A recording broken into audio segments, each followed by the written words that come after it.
오늘 우리에게 주시는 하나님의 말씀은 갈라디아서 4장 21절에서 31절까지 말씀입니다. 신약 성경 307페이지에 있습니다. 갈라디아서 4장 21절에서 31절까지 말씀을 우리가 한 목소리로 같이 읽겠습니다. 내게 말하라. 율법 아래 있고자 하는 자들아, 율법을 듣지 못하였느냐? 기록된 바 아브라함에게 두 아들이 있으니 하나는 여종에게서 하나는 자유 있는 여자에게서 낳다 하였으며, 여종에게서는 육체를 따라 낳고 자유 있는 여자에게서는 약속으로 말미암았느니라. 이것은 비유니 이 여자들은 두 언약이라. 하나는 신의 산으로부터 종을 낳은 자니 곧 하갈이라. 이 하갈은 아라비아에 있는 신의 산으로서 지금 있는 예루살렘과 같은 곳이니, 그가 그 자녀들과 더불어 종노릇하고 오직 위에 있는 예루살렘은 자유자니 곧 우리 어머니라. 기록된 바 잉태하지 못한 자여 즐거워하라. 산고를 모르는 자여 소리질러 외치라. 이는 홀로 사는 자의 자녀가 남편 있는 자의 자녀보다 많음이라 하였으니, 형제들아, 너희는 이삭과 같이 약속의 자녀라. 그러나 그때 육체를 따라 난 자가 성령을 따라 난 자를 박해한 것 같이 이제도 그러하도다. 그러나 성경이 무엇을 말하느냐? 여종과 그 아들을 내쫓으라. 여종의 아들이 자유 있는 여자의 아들과 더불어 유업을 얻지 못하리라 하였느니라. 그런즉 형제들아, 우리는 여종의 자녀가 아니요 자유 있는 여자의 자녀니라. 아멘. 네.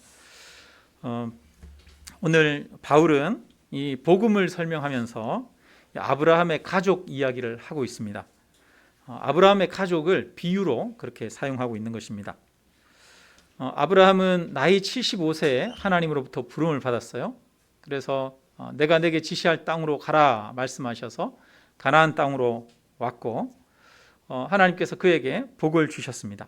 그 땅을 그와 후손에게 주시겠다고 약속하셨습니다. 뿐만 아니라 그 75세가 되기까지 아브라함에게는 자녀가 없었는데 하나님이 자녀에 대한 약속도 주셨습니다. 내 몸에서 날짜가 너의 상속자가 되리라. 처음에 아브라함은 아들이 없어서 그 집에 있는 종을 통해서 양자로 삼고 그 종을 상속자로 삼으려고 했습니다. 그러자 하나님이 그 종으로 양자를 삼을 것이 아니라 너의 몸에서 자녀가 날 것이다 약속해 주셨습니다. 그리고 아브라함이 이 하나님의 약속을 믿자 하나님께서 그것을 그의 의로 여기셨다라고 말씀합니다. 근데 하나님의 이 약속이 있은 지 시간이 오래 지났는데도 자녀가 생기지를 않는 거예요. 아브라함이 75세에 이 가나안 땅에 왔는데 나이 85세까지 되도록 자녀가 없었습니다. 아마 이때쯤에 그 사라는 이제 75세가 되었겠죠. 아브라함과 나이 차이가 10살이 나니까 아브라함은 85세, 사라는 75세. 아마 사라가 자기 몸은 더 이상 아기를 가질 수 없다라고 하는 것을 알았던 것 같습니다. 그래서 이제 자기가 아기 낳는 것을 포기하고 아브라함에게 젊은 그 집의 하갈이라고 하는 여종을 아브라함에게 후처로 줍니다. 그래서 하갈을 통해서 아이를 낳게 됩니다. 그 아들이 바로 이스마엘입니다. 아브라함은 하나님이 너의 몸에서 날짜가 내 자녀가 되리라 약속하셨으니까 이스마엘을 보면서 이렇게 생각했죠. 아, 이스마엘이 하나님이 주신 약속의 자녀구나. 하나님이 내 몸에서 자녀가 난다고 했으니까 이스마엘이 내 몸에서 난 아들이구나, 이렇게 생각했을 거예요. 그래서 아브라함은 이스마엘로 만족하고 살았어요. 그런데 13년이 지난 이후에 이스마엘이 10세 살 때 아브라함의 나이 99세였습니다. 하나님이 다시 아브라함에게 찾아오셨습니다. 그러면서 말씀하시면서 내 아내 사라가 아들을 낳으리니 너는 그 이름을 이삭이라 하라. 내가 그와 언약을 세우리니 그의 후손에게 영원한 언약이 되리라. 이렇게 말합니다. 이스마엘이 하나님이 주신 약속의 자녀, 언약의 자녀가 아니라 사라를 통해서 새로운 자녀, 언약의 자녀를 주겠다고 말씀하시는 겁니다. 내 언약은 내년 이 시기에 사라가 내게 낳을 이삭과 세우리라, 이렇게 말씀하셨어요.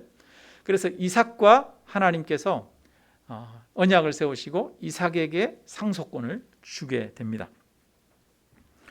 하나님이 약속하셨던 자녀는 이스마엘이 아니라 이삭이었어요. 하나님은 이스마엘과 언약을 세우지 않고 이삭과 언약을 세우겠다라고 말씀하셨습니다. 하나님이 사라가 낳은 아들과 약속을 맺겠다고 하실 때 그 이야기를 듣고 아브라함이 하나님 앞에 엎드려 있었거든요. 엎드려 있으면서 속으로 말을 했습니다. 겉으로는 말을 못하고 뭐라고 말했느냐 하니 100세 된 사람이 어찌 자식을 낳을까? 사라는 90세니 어찌 출산하리요? 이렇게 하나님 앞에서 속으로 말했어요. 근데 그때 하나님과 이 아브라함의 대화 소리를 이 사라도 문 밖에서 듣고 있었거든요. 사라도 그 이야기를 듣고 속으로 웃으면서 또 말합니다. 내가 노쇠하였고 내 주인도 늙었으니 내게 무슨 즐거움이 있으리요. 아브라함도 그렇고 사라도 그렇고 내년 이맘때 자식이 있을 것이다 라는 그 말씀을 듣고도 에이, 나는 이제 아기를 가질 수 없는 몸이에요. 그거는 불가능해요. 이렇게 생각하고 있는 거죠. 이미 14년 전에 이 아브라함과 사라는 둘 사이에서 아기 가지는 것을 포기했어요. 그래서 14년 전에 하갈을 아브라함에게 아내로 후처로 주었던 거죠. 그러니까 아들을 포기하고 자녀를 포기한 지 벌써 한참 흐른 거예요. 14년이나 흘렀어요. 그런데 이렇게 다 포기하고 있는데 그때야 하나님이 찾아오셨어요. 여러분 혹시 여러분은 그런 일 없습니까? 이거는 안 돼, 이거는 못해 라고 포기하고 있는데 하나님이 오셔서 아니야 해봐 이렇게 말씀하신 적은 없습니까? 지금 이제 아브라함과 사라에게 그렇게 말씀하시는 거죠. 나는 인간적인 능력으로 우리의 힘으로는 할 수 없습니다 라고 고백할 때 그때야 하나님은 찾아오셨습니다. 나는 도저히 못합니다. 이제는 나는 할 수 있을 만큼 능력이 안 됩니다. 힘이 없습니다. 나는 너무 늙었습니다. 이럴 때 하나님이 찾아오셨습니다. 그래서 이삭은 인간적인 노력과 힘으로 낳은 아들이 아니에요. 모든 기대와 노력을 포기했는데 늦게 하나님이 찾아오셔서 하나님의 능력으로 낳은 아들이 이삭입니다. 그래서 이 이삭은 하나님의 기적입니다. 이삭은 그래서 하나님의 은혜죠. 전적으로 하나님께서 하신 일입니다. 여러분 반면에 이스마엘은 아브라함의 힘으로 낳은 아들이에요. 이스마엘과 아브라함은 차이가 있습니다. 이스마엘은 이 아브라함이 아직 힘이 있을 때 젊은 여인 하갈을 후처로 받아들여서 그 후처를 통해서 낳은 아들이죠. 아브라함의 노력과 인간적인 수단과 방법으로 낳은 아들이 이스마엘입니다. 하나님은 아브라함의 힘과 인간적인 노력과 인간적인 수단으로 낳은 아들, 그 아들을 약속의 대상이라고 하지 않으십니다. 하나님은 하나님에 의해서 낳은 아들, 하나님이 직접 하신 일, 그것을 하나님의 약속이라고 하시죠. 그래서 이삭을 언약의 대상으로 말씀하십니다. 이 이삭과 이스마엘은 복음과 율법을 잘 보여주고 있어요. 그래서 오늘 본문 우리가 갈라디아서 4장을 읽었는데 이 갈라디아서 4장에는 복음과 율법을 설명하면서 율법은 이스마엘에 비유하고 복음은 이삭에 비유해서 설명하고 있습니다. 이스마엘은 뭐에 해당된다고요? 이스마엘은 율법에 해당된다고요. 자, 여러분 이스마엘의 탄생의 비결 뭡니까? 이스마엘의 탄생의 비결은 핵심은 인간의 수단과 노력과 방법으로 낳은 아들이에요. 그래서 이스마엘은 율법을 상징합니다. 여러분 율법이라고 하는 것이 무엇입니까? 내가 내 노력과 내 힘을 통해서 어떤 계명을 지키는 것이죠. 그래서 내 노력과 내 힘으로 계명을 지킴으로써 하나님 앞에 자격을 얻는 것, 이것이 율법주의죠. 그래서 그 율법으로 하나님 앞에 서려고 합니다. 율법을 지킴으로써 자기 스스로 자기 힘으로 구원 얻으려고 하는 것, 이것이 율법주의죠. 자, 율법주의의 핵심은 뭐라고요? 자기 힘으로 자기 스스로 구원을 얻으려고 하는 것. 자, 이 이스마엘은 누구의 힘으로 낳았어요? 아브라함이 자기 스스로의 노력과 힘으로 낳은 아들이 바로 이 이스마엘입니다. 그래서 이 이스마엘은 종의 아들이죠. 율법을 따르는 것을 통해서는 진정한 자유를 얻을 수 없습니다. 율법은 우리로 하여금 종이 되게 할 뿐이에요. 우리가 하나님의 계명을 완전하게 지켜서 내가 내 죄를 없이 하고 깨끗하게 하는 것은 불가능합니다. 우리가 율법을 지키려고 하면 할수록 우리는 율법을 완성할 수 없고 율법을 온전히 지킬 수 없다는 사실을 깨달을 뿐입니다. 그래서 자기 스스로 구원을 얻고자 할 때 우리는 죄에서 벗어날 수가 없습니다. 오히려 죄의 종이 됩니다. 반대로 이제 이삭에 대해서 설명하면요, 이삭은 아브라함의 힘으로 할 수 없을 때 하나님의 능력으로 태어난 아들입니다. 이삭은 하나님의 은혜로 얻은 아들이죠. 그래서 이 이삭은 예수 그리스도의 복음을 나타내는 아들입니다. 여러분, 복음은 우리가 우리 스스로 우리의 죄를 없이 할 수 없을 때 하나님이 하나님의 아들 예수 그리스도를 십자가에 내주심으로 예수 그리스도를 통해서 값없이 우리 죄를 용서하신 것을 나타냅니다. 우리가 우리 힘으로 구원 얻는 것이 아니라 하나님의 은혜로 구원을 얻는 것이죠. 아브라함과 사라의 힘으로 아이를 낳을 수가 없었어요. 그런데 하나님은 하나님의 능력으로 이삭을 태어나게 하셨습니다. 이게 복음이죠. 우리의 힘으로 구원을 얻을 수 없는데 하나님의 능력으로 우리를 구원하셨습니다. 우리의 힘으로 죄를 이길 수 없는데 하나님이 예수 그리스도를 십자가에 내주셔서 예수 그리스도로 통해서 우리 죄를 씻으셨습니다. 그래서 이 이삭과 이스마엘이 율법과 복음을 잘 보여주고 있는 거예요. 우리가 율법을 지키고 선을 행하는 것으로는 스스로 구원 얻을 수 없죠. 우리 스스로 할 수 없을 때 하나님이 예수 그리스도를 보내셔서 우리 죄를 대속하셨습니다. 그래서 하나님이 예수 그리스도를 통해서 우리에게 하신 일, 그것을 믿고 받아들이는 것이 복음입니다. 하나님이 예수 그리스도를 통해서 우리에게 하신 일을 믿는 자가 구원을 얻습니다. 구원은 우리 힘으로 얻는 것이 아니라 하나님이 우리에게 주시는 은혜입니다. 사라가 자기 힘으로 아이를 가질 수 없을 때 하나님은 사라에게 은혜를 베풀어 주셨습니다. 그래서 여러분, 복음은 힘있고 능력 있는 사람의 것이 아닙니다. 사라는 나이가 90세가 되어서 더 이상 아이를 낳을 수 있는 힘과 능력이 없습니다. 그런데 하나님이 은혜를 베풀어 주셨죠. 마찬가지로 복음은 힘이 없고 능력이 없는 사람들의 것입니다.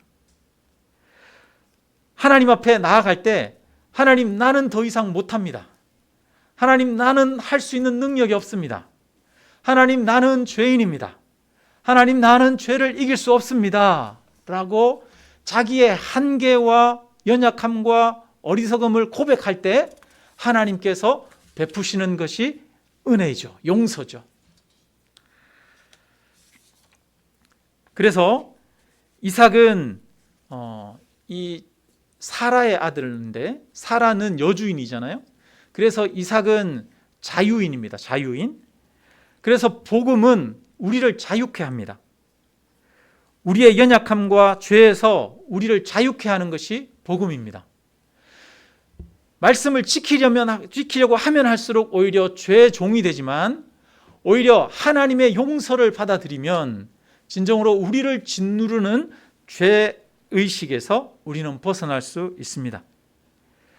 우리는 여전히 연약하여 죄를 짓기도 하고 넘어지기도 하지만 그 죄가 우리를 올가맬 수가 없습니다. 연약한 나를 대신해서 우리 죄를 예수 그리스도께서 씻으셨습니다. 저와 여러분의 죄를 예수 그리스도께서 씻으신 줄 믿으시기를 주님의 이름으로 축원합니다. 이 시간 저와 여러분은 하나님 앞에 이 사라와 같은 마음으로 나아가야 돼요. 사라가 그러잖아요. 내가 늙었는데 어찌 자녀를 낳으리요. 그것처럼 내가 어찌 하나님 앞에 내 힘으로 서리요. 어찌 내가 하나님 앞에 내 힘으로 구원을 얻으리요. 나는 구원을 얻을 수 없습니다. 나는 죄인입니다. 이 고백을 하나님 앞에 할 때에 하나님께서 오히려 그에게 능력으로 역사하십니다. 그래서 복음은 연약한 자들의 것입니다. 복음은 자기 의지가 강하고 자기 노력과 힘이 많은 사람들을 위한 것이 아니라 오히려 자기의 어리석음을 고백하는, 자기가 죄인임을 고백하는 연약한 자들을 위한 하나님의 은혜이죠. 그래서 사람을 정결하게 하는 것은 오직 예수 그리스도께서 십자가를 통해 우리 죄를 씻으시는 방법뿐입니다. 우리는 할례나 정결 규례에 매여 있지 않습니다. 오직 우리를 구원하시는 예수 그리스도를 사랑하고 따르기만 하면 됩니다. 그래서 더 이상 율법이 우리를 올가맬 수가 없습니다. 우리는 율법에서 자유함을 얻었습니다. 그래서 예수 그리스도를 믿는 것만이 우리를 진정으로 자유하게 합니다. 이스마엘은 아브라함의 유산을 상속할 수가 없어요. 율법은 하나님 나라를 상속할 수 없습니다. 우리가 아무리 선행을 많이 한다고 해서, 착한 일을 많이 하고 예배를 열심히 드리고 기도를 많이 한다고 해서 우리가 천국에 갈 수 있는 것은 아닙니다. 의지력이 강하고 도덕적이고 모든 법과 규정을 지킬 수 있는 능력이 뛰어난 자가 하나님의 나라를 상속하는 것이 아닙니다. 하나님의 나라를 상속하는 것은 자기의 연약함을 고백하며 하나님의 은혜를 의지하는 자가 하나님의 나라를 상속합니다. 100세에 얻은 아들 이삭이 아브라함의 유산을 상속했습니다. 하나님의 은혜로 난 자, 예수 그리스도를 믿는 자, 복음을 믿는 자가 하나님의 나라를 상속합니다. 여러분, 우리에게는 천국에 갈 수 있는 자격이 있습니까? 없습니까? 우리에게는 천국에 갈 수 있는 자격이 없습니다. 우리에게는 구원을 얻을 수 있는 자격이 없습니다. 그러나 하나님이 당신의 은혜로 우리를 구원하셨습니다. 창세기 21장에 보면 이삭이 이삭이 젖될 때 그 아버지가 잔치를 열었거든요. 근데 사람들 많이 모여서 음식을 하고 또 잔치를 하고 있는데 한쪽에서 이 이삭을 데리고 이스마엘이 옆에 있는데 이스마엘이 이삭을 괴롭히는 거예요. 근데 아마 한 번만 그런 게 아니겠죠. 자주 아마 이 이스마엘이 이삭을 괴롭히는 장면을 많이 봤던 것 같아요. 그래서 사라가 화를 냅니다. 얼마나 화가 났겠어요, 그죠? 90살에 얻은 아들인데 그 아들을 이스마엘이 괴롭히고 있으니까 이스마엘은 그때 14살, 15살 되지 않았겠어요? 그러니까 사라가 화가 나서 아브라함에게 그 여종을 내쫓으라 이렇게 말합니다. 그러면서 그 아들도 내쫓고 이 종의 아들은 내 아들 이삭과 함께 기업을 얻지 못하리라 이렇게 말합니다. 이 이야기를 듣고 아브라함이 고민이 많이 됐어요, 여러분. 아브라함 입장에서는 이스마엘도 아브라함의 아들이잖아요. 아브라함의 씨에서 난 아들이잖아요. 이삭도 아브라함의 아들이잖아요. 근데 사라의 입장에서 보면 이삭은 자기가 낳은 아들이지만 이스마엘은 자기가 낳은 아들이 아니잖아요. 그래서 하나님 이 이스라엘의 이 그 족보 체계는 목의 혈통이라 하여튼 그런 게 있는데 이 사라가 이스마엘을 내쫓으라고 말합니다. 하갈도 내쫓으라고 말합니다. 아브라함이 얼마나 고민이 됐겠어요. 내 아들인데, 둘 다 내 아들인데. 그래서 아브라함이 근심하면서 고민하고 있을 때 하나님이 그에게 찾아오셔서 말씀하십니다. 내 아이나 내 종으로 말미암아 근심하지 말고 사라가 내게 이른 말을 다 들으라. 이삭에게서 나는 자라야 내 씨라 부를 것임이니라. 하나님은 이 이스마엘을 내보내도록 하셨습니다. 그래서 오늘 본문에도 보면 뭐라고 그러냐면 30절에 이렇게 말합니다. 성경이 무엇을 말하느냐?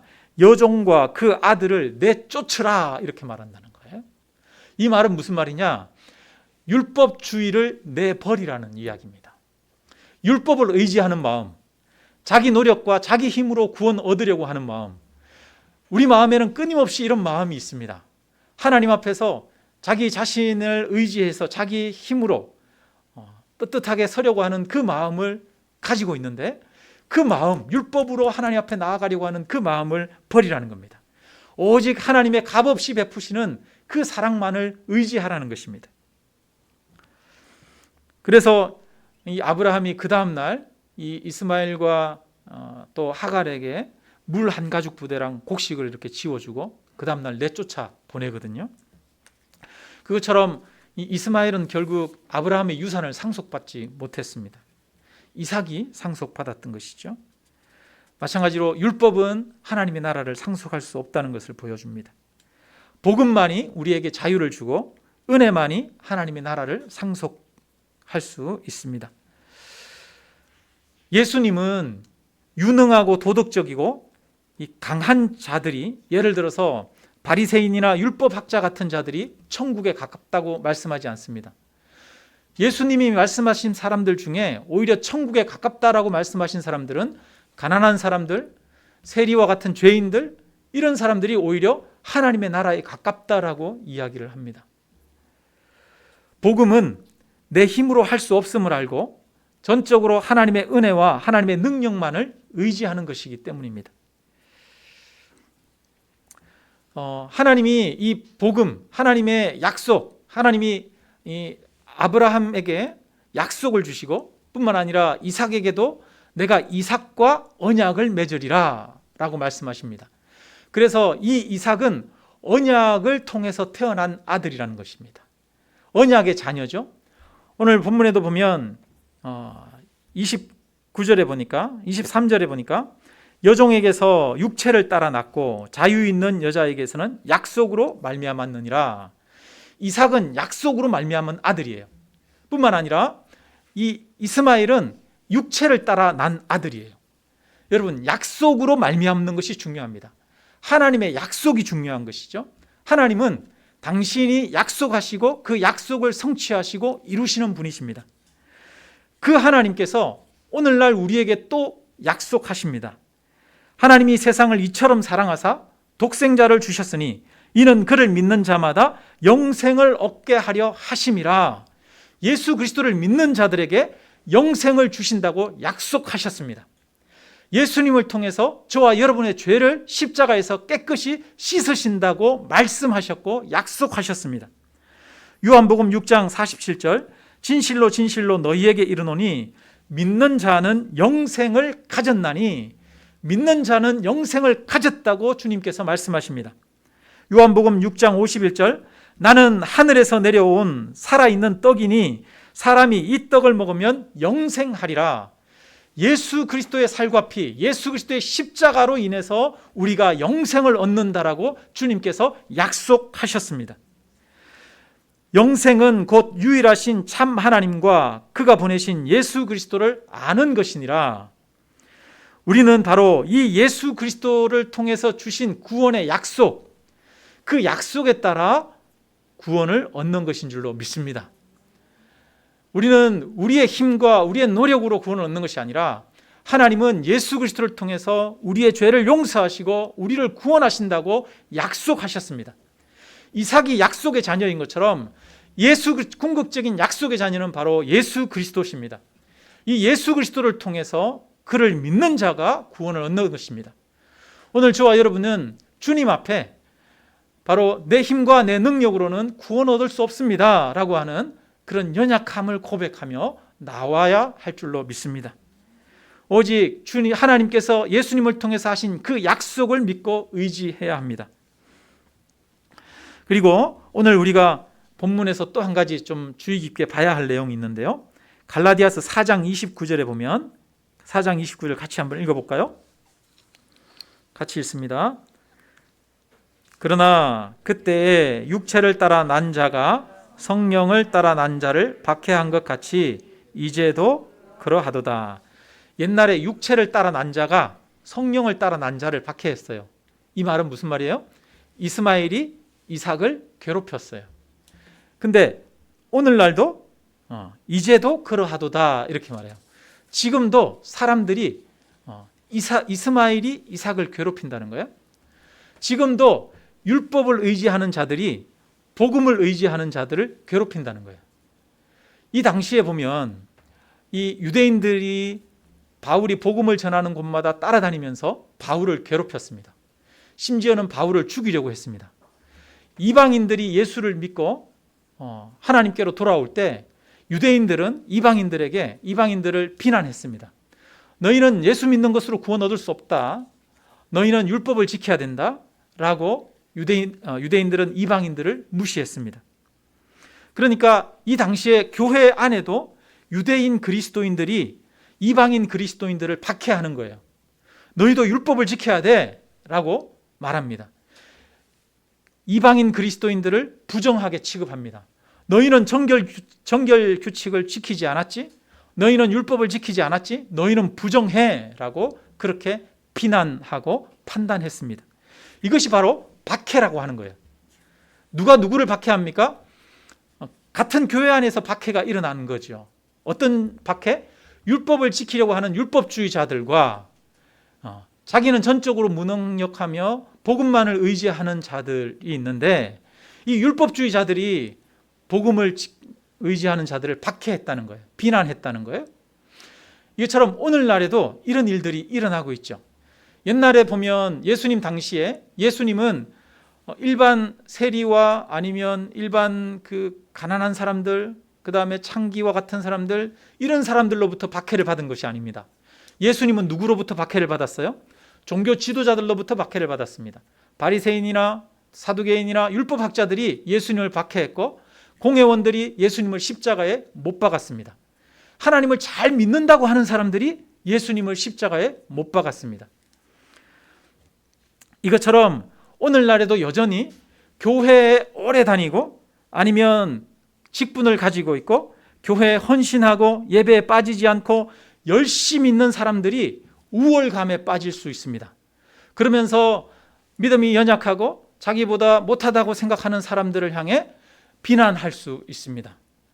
여러분, 무엇이 율법주의에 빠지는 것입니까? 나보다 연약해 보이는 사람들을 보면서 우월감을 가지고 또 나보다 연약한 사람을 바라보면서 그들을 비난하는 것이 바로 율법주의에 빠지는 것입니다. 오늘날에 내가 더 잘하는 무엇으로 나보다도 더 못하는 사람들을 비난한다면 그것은 그 사람은 율법주의적이라는 그런 의미입니다. 이스마엘과 같은 역할을 하는 것입니다. 누가복음 15장에 보면 탕자의 비유가 나오죠. 그 탕자의 비유가 나오는데 둘째 아들 탕자, 아버지의 유산을 받아서 그 유산을 다 허비하고 써버린 그 탕자는 나중에 기근이 들어가지고 먹을 것이 없을 때 내가 이러다가는 죽겠구나. 아버지 집에 차라리 가자. 아버지 집에 가면 내가 품꾼들도 배부르게 먹으니까 아버지 집에 가서 품꾼으로 써달라고 해야겠다. 그렇게 해서 아버지에게 두 손 두 발 들고 다 둘째 아들은 나왔어요. 그런데 그 아버지가 그 둘째 아들에게 가락지를 끼우고 옷을 입히고 그를 위해서 송아지를 잡고 잔치를 열어줍니다. 다시 아들로 그를 세워줍니다. 근데 그때 그 밖에 들에서 일하고 돌아온 큰아들이 있었어요. 그 큰아들이 와가지고는 불같이 화를 내는 거예요. 나는 지금까지 아버지 집에서 항상 일하고 아버지 속썩인 적 없고 그 재산을 내가 갉아먹지 않고 오히려 재산을 불려줬는데 나를 위해서는 아무것도 해주지 않고 저 둘째를 위해서는 송아지를 잡아주다니 어떻게 이럴 수가 있습니까? 라고 하면서 아버지와 동생을 비난합니다. 형은 착실한 사람이죠. 형은 의지가 강한 사람이에요. 그런데 그 착실하고 의지가 강한 사람이 오히려 동생을 비난하는 거죠. 여러분, 근데 만약에 실제로 이런 일이 일어났다면 여러분 집에서 나는 열심히 일해가지고 아버지 살 이렇게 도와드리고 집안을 일으키고 그렇게 했는데 동생은 집안의 재산을 가지고 가서 화랑방탕하게 다 써버리고 왔는데도 아버지가 막 이렇게 해주면 여러분 화나요, 안 나요? 화나죠. 예? 우리는 그러면 그때 뭐라고 그러겠어요? 비난하겠어요, 안 하겠어요? 비난하지 않겠어요? 어쩌면 교회에서도 이런 일들이 일어날 수 있어요. 교회에서도 어떤 사람은 정말 열심히 헌신해요. 열심히 기도하고 힘에 지나도록 정말 헌신을 하는데 어떤 사람은 교회 헌신도 하지 않고 왔다리 갔다리 하는 것 같고 어떨 때 오고 안 오고 막 이래요. 그러면 여러분 좀 열심히 좀 해줬으면 좋겠다 이런 마음 여러분 생깁니까, 안 생깁니까? 저 사람은 열심히 부족해, 저 사람은 믿음이 부족한가 봐 이런 마음도 혹시 생깁니까, 안 생깁니까? 여러분 사람 마음에 그런 마음이 생기죠. 그런 마음이 생겨요. 그래서 사실은 비난하는 마음은 끊임없이 우리 마음 안에 일어납니다. 율법주의적인 마음, 자신의 행위를 의지하고 자신의 힘과 노력을 의지하는 마음은 끊임없이 우리 안에 일어납니다. 그래서 나보다 못한 사람을 비난하고 평가하고 판단합니다. 근데 하나님 앞에서는 우리는 우리의 행위로 하나님께 나아갈 수가 없습니다. 우리는 하나님 앞에서 탕자와 같은 자이고 우리는 하나님 앞에서 나이 100살, 90살이 되어서 더 이상 내 힘으로는 자녀를 낳을 수 없는 아브라함과 이삭과 같은 자입니다. 우리의 선행과 우리의 기도와 우리의 교회를 위한 헌신과 우리의 헌금이 우리를 의롭게 할 수 없습니다. 우리는 오직 예수 그리스도의 십자가 보혈로 의롭다 하심을 받았습니다. 우리가 많은 헌신을 한다고 해서 우리가 많은 희생을 한다고 해서 그것이 남들보다 우리를 더 낫게 하는 것은 아닙니다. 우리는 오직 예수 그리스도의 은혜로 구원을 얻었습니다. 우리가 구원 얻기에 우리의 모든 노력은 부족합니다. 하나님의 구원이 100이라면 우리의 모든 노력은 10도 안 됩니다. 그러니까 우리의 노력을 가지고 우리는 자랑할 것이 없습니다. 하나님 앞에는 우리는 고백해야 합니다. 나는 아이를 낳을 수 없는 여인과 같은 그런 자입니다. 고백해야 할 줄로 믿습니다. 그런데 하나님은 말씀하십니다. 잉태하지 못하는 자여 즐거워하라. 산고를 모르는 자여 소리질러 외치라. 이는 홀로 사는 자의 자녀가 남편 있는 자의 자녀보다 많음이라. 여러분, 잉태하지 못하는 자여 즐거워하라고 말합니다. 하나님 앞에서 나는 내 노력과 내 힘으로는 하나님 앞에 나아갈 수 없습니다. 나는 사라와 같은 그런 자입니다. 잉태할 수 없는 자입니다. 라고 고백하는 자들이야말로 진정으로 하나님의 용서의 은혜를 맛보는 자들입니다. 그래서 잉태하지 못하는 자가 오히려 즐거워해야 합니다. 하나님 앞에 나는 잉태할 수 있다라고 고백하는 자, 이 사람은 불행한 자입니다. 하나님은 오히려 잉태하지 못하는 자, 연약한 자, 하나님 앞에 무능력하다고 자신의 죄를 고백하는 자를 긍휼히 여기시고 그의 자녀가 더 많게 하시겠다라고 말씀하셨습니다. 그리고 실제로 하나님은 사라에게 자녀를 주시고 그 사라의 자녀가 많게 하셨습니다. 오늘날 교회 안에서도 여러 가지 위협이 있는데 교회의 위협은 여러분 밖에서 외부에서 오는 교회 위협이 있을 수 있죠. 그러나 외부에서 오는 위협보다 더 큰 위협은 우리 내부 안에 있는 위협인 것 같습니다. 우리 각자에게 가장 큰 위협은 우리 자신 안에 있는 것 아닙니까? 자신의 가장 큰 적은 자기 자신이다, 이런 말도 있잖아요. 그것처럼 교회에도 교회 안에서의 가장 큰 적은 교회 안에 있습니다. 무엇일까요? 바로 이 율법주의입니다.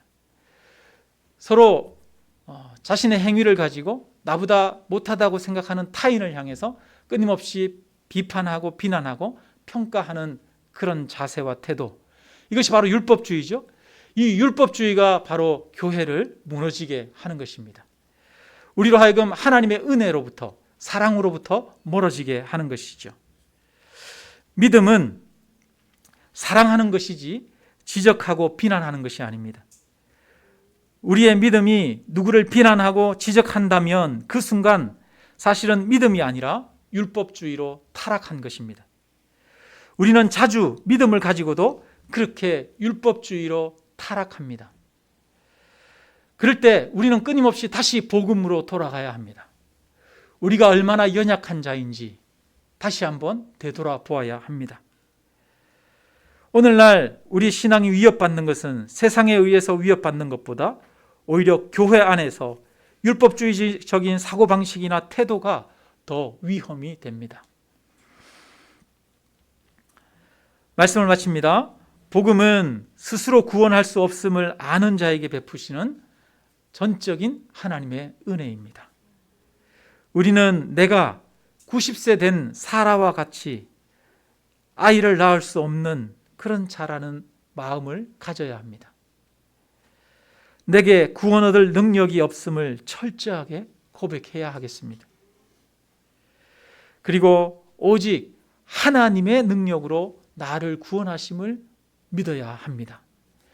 예수 그리스도를 통해 하나님이 나를 구원하셨음을 믿고 받아들이시기를 주님의 이름으로 축원합니다. 율법을 의지하는 자의 마음에는 두 가지 마음이 있습니다. 죄책감입니다. 나는 죄인이에요, 나는 못해요, 이런 마음이 있어요. 항상 예수 그리스도의 복음을 받아들이지 않는 거예요. 여러분, 예수 그리스도께서 우리는 할 수 없지만 저와 여러분을 용서하셨고 우리를 깨끗게 하신 줄 믿으시기를 주님의 이름으로 축원합니다. 저와 여러분은 나의 노력과 나의 힘이 아니라 예수 그리스도의 능력으로 구원받았습니다. 예수 그리스도의 능력으로 하나님의 자녀가 되었습니다. 주님은 지금도 저와 여러분에게 말씀하십니다. 너희가 연약하냐? 너희가 부족하냐? 내가 너희를 씻었고 내가 너희를 위해서 하겠다라고 말씀하십니다. 그래서 우리는 하나님 앞에 의로운 자가 되었습니다. 하나님의 자녀가 되었습니다. 정결케 되었습니다. 내 힘으로 하나님 앞에 나아가려고 하지 않아도 됩니다. 예수 그리스도만 의지하고 하나님 앞에 나아가면 됩니다. 오늘도 저와 여러분은 예수 그리스도를 의지하여 하나님 앞에 나아가기를 주님의 이름으로 축원합니다. 그러나 우리 모두가 다 연약한 자입니다. 우리는 하나님으로부터 사랑을 받았고 의롭게 여김 받았지만 여전히 실수하고 넘어집니다. 나만 넘어지는 것이 아니라 다른 사람도 실수하고 넘어집니다. 나의 행위로는 하나님 앞에 설 수 없습니다. 다른 사람도 그 사람의 행위로는 하나님 앞에 설 수 없습니다.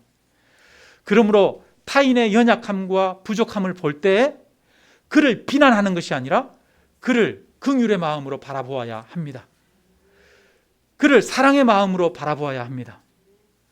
복음을 아는 자, 예수 그리스도의 은혜와 긍휼을 아는 자는 연약한 자, 부족한 자, 어리석은 자를 보면서도 기다릴 수 있습니다.